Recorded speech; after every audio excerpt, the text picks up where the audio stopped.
Señor presidente, señorías,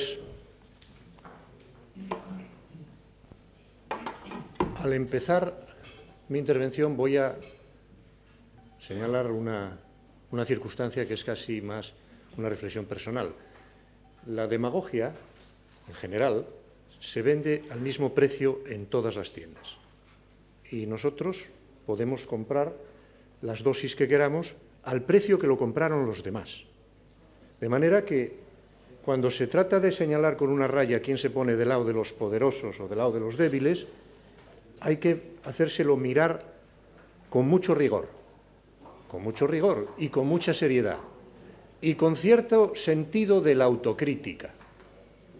Dicho esto, conviene tratar de, desde la tribuna en la que estamos, de no confundir más a los ciudadanos en relación a lo que proponemos, de no confundirlos más de lo que están, que hay confusión, sinceramente, bastante. Independientemente de que uno me encuentre que hay una ley en Andalucía que puede ser cogida, copiada y traída a otro Parlamento y ser igual de eficaz o de efectiva, incluso que lo sea para la propia Andalucía, que es otra discusión en la que no voy a entrar porque no lo sé. La discusión es qué efectividad tendría esta norma aquí. Pero, claro, el problema es que para saber qué efectividad tendría esta norma aquí, esta ley que ustedes proponen, habría que hablar de la ley que ustedes proponen, no de lo que ustedes dijeron que dice, que no lo dice. Esto no es una ley para determinar qué hacemos con los bancos o con las hipotecas o con la situación hipotecaria de este país. Ustedes en esta ley no dicen nada de esto y conviene que la gente lo sepa. Esta ley dice otra cosa. Esta ley viene a definir una idea que tuvo el señor Aznar, de manera que ustedes no son tan originales. El señor Aznar tuvo la idea de decidir que se podía poner un recargo en los ayuntamientos, en el IBI, a las viviendas vacías, a las viviendas deshabitadas.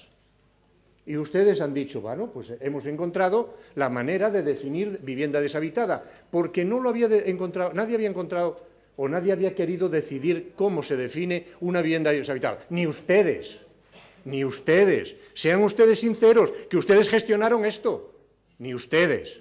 Porque es muy complicado.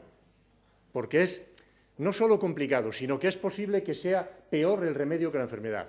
Más caro. Más caro poner en marcha toda una maquinaria burocrática para la definición, para establecer cuáles son las viviendas vacías que hay en Asturias o en España, inspecciones, determinaciones de los indicios, cuáles son los indicios por los cuales se puede establecer que la vivienda está vacía, y una vez encontrada la solución, poner las sanciones.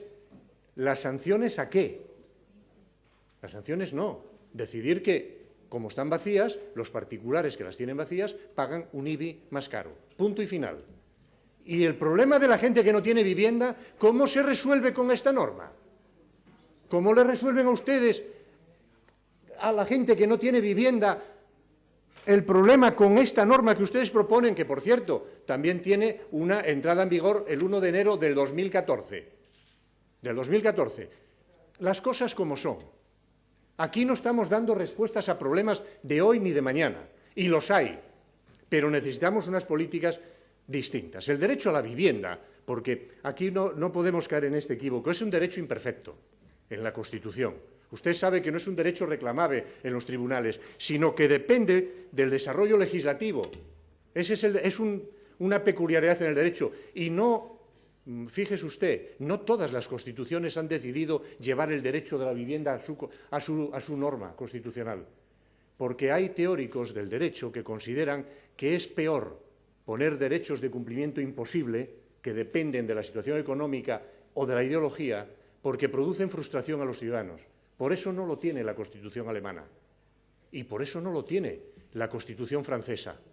Pero, sin embargo, sí tienen sentencias del Tribunal Constitucional, legislación y jurisprudencia constitucional para atender el derecho a la vivienda, para atender la necesidad de los ciudadanos a la vivienda. Claro que tampoco se debe confundir la función social de la propiedad, que es lo que tiene la Constitución italiana, con la función social de la vivienda, aunque ésta sea una propiedad. No se debe confundir, y no se debe confundir en la norma porque no añade claridad. Si añade confusión, justamente añade lo contrario. la función social de la vivienda. Ahí está el problema. Seguramente, porque es nuevo, porque esa función social de la vivienda no se incorporó al derecho español hasta una norma, hasta una legislación del País Vasco reciente, de 2010, no está muy bien desarrollado este aspecto, y ustedes lo confunden la función social de la propiedad con una función, en los términos funcionales, de que la vivienda tiene que ser habitada. Y partiendo de ese principio, empiezan ustedes a desarrollar la ley. Y vamos a ver lo que dice la ley, porque aquí hay gente, en Asturias, incluso aquí en la tribuna, que está esperando una respuesta. ¿De esta ley se deduciría alguna respuesta para mi problema?, se preguntan. La respuesta es que no.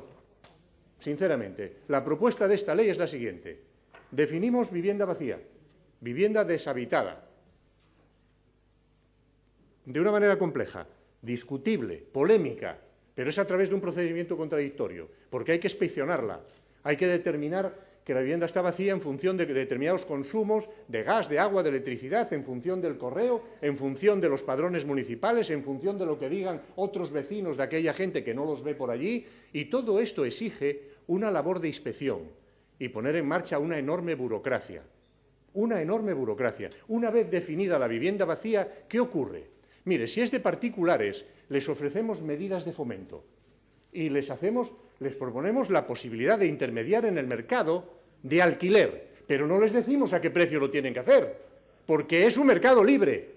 Simplemente les ayudamos a que la alquilen, o les ponemos una medida, les hacemos que suscriban una póliza que les garantice la posibilidad de que les paguen la renta o de que les paguen los daños que les causen en las viviendas, si esto ocurriera. O decimos al Gobierno que ponga en marcha medidas fiscales, que tampoco decimos cuáles son. Pero, en resumidas cuentas, no le damos con esa medida de la definición de una vivienda deshabitada ninguna solución al que la necesita, ni una sola, por ahora. Y tampoco creo que estemos hablando de una solución de política de vivienda que sea eficaz. Eso es una opinión. Esa es una opinión, pero es tan válida como la suya. Segundo, una vez visto esto, excluimos las viviendas de las entidades financieras, porque a las entidades financieras no les vamos a dar la posibilidad de intermediación, simplemente las calificamos de vivienda vacía y ya se lo remitimos a esa especie de registro que vamos a hacer y comunicamos a los ayuntamientos que, como vacía, pagará el recargo del IBI, el que corresponda al que decida el ayuntamiento. Punto final. Y después tenemos una disposición que dice, bueno, pues ahora vamos a decidir qué hacemos declarando de interés social, y digo de interés social a efectos de expropiación, la cobertura de la necesidad de vivienda de las personas en especiales circunstancias de emergencia social. Pero no solo así, sino en especiales circunstancias de emergencia social que estén incursas en un procedimiento por ejecución hipotecaria. Solo a esos. Solo a los que estén en un procedimiento de ejecución hipotecaria, que aquí hay mucha gente que tiene problemas que están relacionados con la emergencia social. Voy a decirle con otra cosa, con las nuevas formas de pobreza que está creando la crisis. Y esta medida no les dice nada a ellos. En un proceso de ejecución hipotecaria, lo que se le dice es que se les expropia, porque hemos convertido el interés social a efectos de expropiación ya no la cobertura de la necesidad de vivienda, sino la necesidad de expropiación a la entidad financiera. Se le expropia el uso de la vivienda durante 3 años, para ver si podemos considerar a la persona que perdió la vivienda, que sobre eso no decimos nada, porque ha venido usted a hablar del mercado hipotecario, del problema de la ley hipotecaria, del problema de los desahucios. Esta ley no está relacionada con eso. Sin embargo, a una persona que pierda la vivienda en un proceso hipotecario, que esté en una situación de emergencia porque tiene unas determinadas características de renta o una situación social, le damos la posibilidad de que viva en esa casa durante 3 años, estableciéndole una renta que tendrá que pagar al titular, que está calculada en función de lo que dice el artículo 10 de la Ley de Transmisiones Patrimoniales. Pero que en todo caso, porque es cómo se calcula el justiprecio, y en todo caso que no sea superior al 25% de la renta de esa familia. En la idea de que si la renta es 0, el precio es 0, pero solo para las personas que estén incursas en un procedimiento de ejecución hipotecaria. De manera que ni damos respuesta al problema hipotecario, ni damos respuesta al problema de todos aquellos que tienen problema con la vivienda, pero que no tienen un problema de ejecución hipotecaria. Señoría, concluya. Esta es, en resumen, lo que dice la ley. Y veamos a ver si es mejor o peor, incluso que las medidas que se están adoptando por el Gobierno de Asturias. Señoría, es mucho mejor, más eficaz, mucho más realista el acuerdo que ha suscrito el Gobierno de Asturias con los bancos. Mucho más. Es un salto espectacularmente más eficaz, no que otras cosas que se hicieron o no se hicieron en otro momento, sino que esta propuesta en caso de que fuera aprobada.